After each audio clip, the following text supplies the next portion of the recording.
ओम शांति। आज दिनांक 8 नवंबर 2022 बाबा ने महावाक्य में हम बच्चों को जो वरदान दिया, वरदान का मनन कर उसका स्वरूप बनेंगे। कल दिनांक 9 नवंबर से हम वरदान का मनन मुरली के मनन चिंतन में ही किया करेंगे।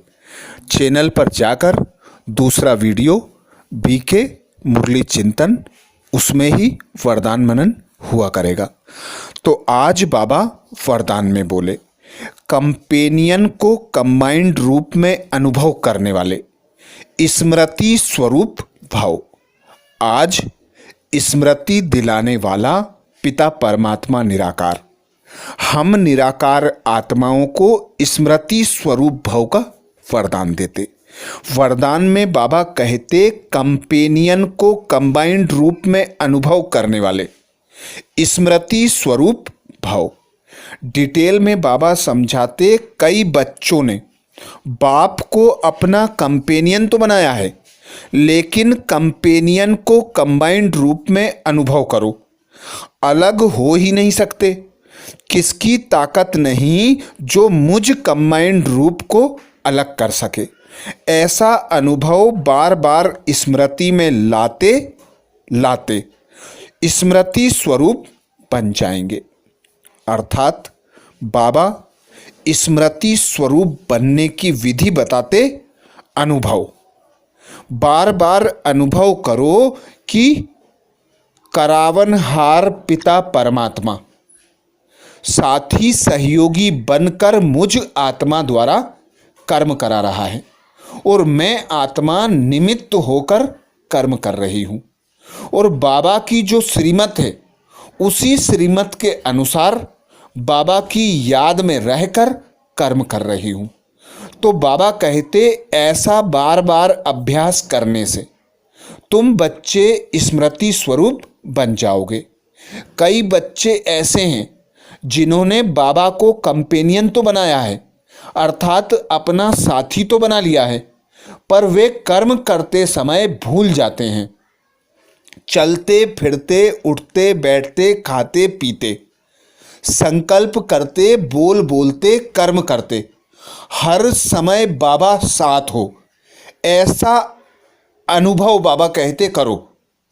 जिस प्रकार आत्मा शरीर के द्वारा कर्म करती है, शरीर न हो तो आत्मा कर्म कर नहीं सकती।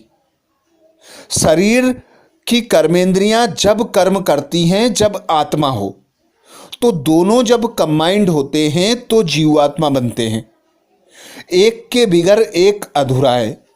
ऐसे ही बाबा को अपना ऐसा साथी बना लो कि उसके बगैर हम अधूरे हैं, हम कोई कर्म नहीं कर सकते। हमें बाबा की श्रीमत मिलती है, हमें बाबा जो कर्म कराता है वही कर्म हम करते हैं। सदा इस स्मृति में रहकर कर्म करने की बाबा युक्ति बताते कि बार बार स्वयं को चेक करो, अटेंशन दिलाते रहो कि बाबा साथ है, मैं जो कर्म कर रहा हूँ बाबा मेरे साथ कर्म कर रहा है, मेरे द्वारा बाबा ही कर्म करा रहा है। और हम दोनों ऐसे कंबाइंड हैं कि हमें कोई अलग नहीं कर सकता। जिस प्रकार जीव और आत्मा अलग होने पे शरीर मृत हो जाता है, ऐसे ही स्वयं को अनुभव करो। तो बाबा कहते, बार बार अभ्यास करने से, बार बार स्मृति लाने से स्मृति स्वरूप बन जाएंगे। आगे बाबा कहते, जितना कंबाइंड रूप का अनुभव बढ़ाते जाएंगे उतना ब्राह्मण जीवन बहुत प्यारी और मनोरंजक अनुभव होगी। जितना कंबाइंड रूप का अनुभव बढ़ाते जाएंगे उतना ब्राह्मण जीवन बहुत प्यारी और मनोरंजक अनुभव होगी। क्यों? क्योंकि बाबा सदा कहते, एक व्यक्ति कोई कर्म करता है तो मेहनत लगती है, 4 व्यक्ति उस कर्म को करते हैं तो वह सहज हो जाता है और सफलता भी प्राप्त होती है। ऐसे ही हम बच्चे यदि बाबा सर्वशक्तिमान को साथी बनाकर कर्म करेंगे, उसे सहयोगी बनाकर उससे मदद लेंगे, सर्व शक्तियाँ प्राप्त करेंगे, गुण प्राप्त करेंगे, ज्ञान प्राप्त करेंगे, तो हमने जो लक्ष्य लिया है, बाबा ने जो हमें लक्ष्य दिया है, उस लक्ष्य के समान लक्षण भी धारण होंगे और लक्ष्य सहज और स्वतः प्राप्त भी होगा। क्योंकि बाबा कहते हैं सदा स्मृति रखो कि मैं कल्प कल्प की विजयी रत्न आत्मा हूँ। तो विजयी हुई थी, क्यों हुई थी? क्योंकि मेरा साथी सहयोगी स्वयं भगवान सर्वशक्तिमान था। तो ऐसा सर्वशक्तिमान पिता जो हर कार्य में मेरा मददगार है, तो कोई कार्य असफल हो नहीं सकता, मैं सहज और सफल हो जाऊंगी। यही स्मृति का अभ्यास बाबा कहते बार बार लाओ तो अनुभवी मूर्त बन जाएंगे। जिस प्रकार कोई खिलाड़ी होता है वह खेल को रोज बार बार खेलता है तो वह खेल का अनुभवी बन जाता है और अच्छा खेलने लगता है। ऐसे ही तुम बच्चे रोज अभ्यास करो कि बाबा मेरा साथी है, मेरे साथ है, मेरे द्वारा वह कर्म कर रहा है, मैं बाबा की श्रीमत से कर्म कर रही हूँ, मैं निमित्त हूँ, करावनहार पिता परमात्मा है, बैकबोन पिता परमात्मा है। तो यही स्मृति बाबा कहते तुम बच्चों को स्मृति स्वरूप बना देगी और ब्राह्मण जीवन बहुत ही प्यारी और मनोरंजक अनुभव होने लगेगी। स्लोगन में बाबा कहते दृढ़ संकल्प की बेल्ट बांधी हो तो सीट से अपसेट नहीं हो सकते। दृढ़ संकल्प की बेल्ट बांधी हुई हो तो सीट से अपसेट नहीं हो सकते।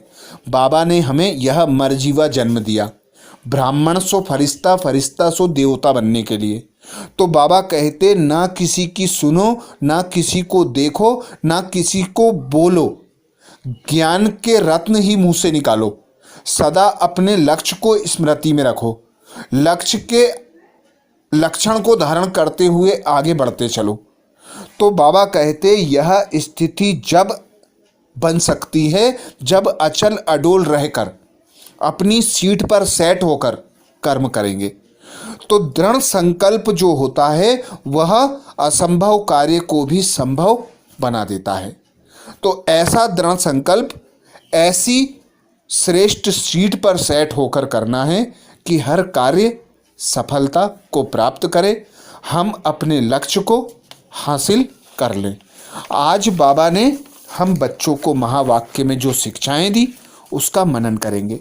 बाबा बोले मीठे बच्चे, तुम्हारी रूहानी यात्रा बहुत गुप्त है, जो तुम्हें बुद्धि योग से करते रहना है, इसमें ही कमाई है।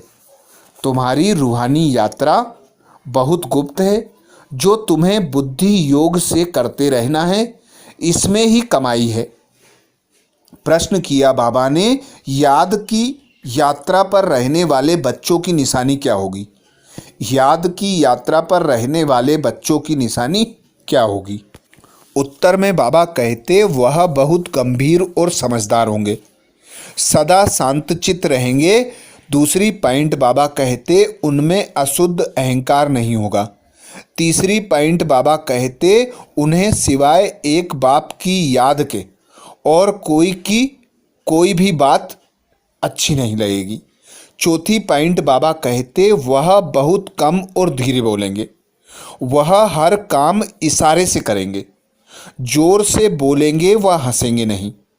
पांचवी पॉइंट बाबा कहते उनकी चलन बहुत बहुत रॉयल होगी, उन्हें नशा होगा कि हम ईश्वरीय संतान हैं। छठी पॉइंट बाबा कहते आपस में बहुत प्यार से रहेंगे, कभी लून पानी नहीं होंगे, उनकी वाचा बहुत फर्स्ट क्लास होगी। गीत सुनाया बाबा ने, रात के राही रुक मत जाना, सुबह की मंजिल दूर नहीं। धारणा के लिए मुख्य सार में बाबा बोले पहली पॉइंट, सत्य बाप सत्य बनाने आए हैं, इसलिए कभी भी झूठ नहीं बोलना है, सदा सच्चे होकर रहना है, किसी को भी दुख नहीं देना है। दूसरी पॉइंट बाबा कहते मुख से ज्ञान की बातें बोलनी है, वाचा बहुत फर्स्ट क्लास रखनी है, किसी को भी उल्टी मत देकर धूतीपना नहीं करना है। तो ये थे बाबा के महावाक्य। अच्छा, ओम शांति। कल से वरदान का मनन हम मुरली चिंतन में ही किया करेंगे। अच्छा, ओम शांति।